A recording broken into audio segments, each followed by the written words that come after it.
Good morning. We read, grow up into him in all things. Ephesians chapter 4 and verse 15. Many Christians remain stunted and dwarfed in spiritual things so as to present the same appearance year after year.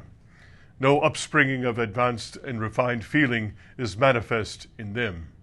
They exist, but do not grow up into him in all things. But should we rest content with being in the green blade when we might advance to the ear and eventually ripen into the full corn in the ear? Should we be satisfied to believe in Christ and to say, I am safe, without wishing to know in our own experience more of the fullness which is to be found in him? It should not be so. We should, as good traders in heaven's market, covet to be enriched in the knowledge of Jesus. It is all very well to keep other men's vineyards, but we must not neglect our own spiritual growth and ripening. Why should it always be winter time in our hearts? We must have our seed time, it is true, but oh, for a springtime, yea, a summer season, which shall give promise of an early harvest. If we would ripen in grace, we must live near to Jesus, in his presence, ripened by the sunshine of his smiles. We must hold sweet communion with him.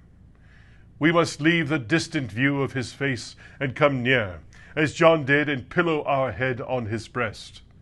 Then shall we find ourselves advancing in holiness, in love, in faith, in hope, yea, in every precious gift.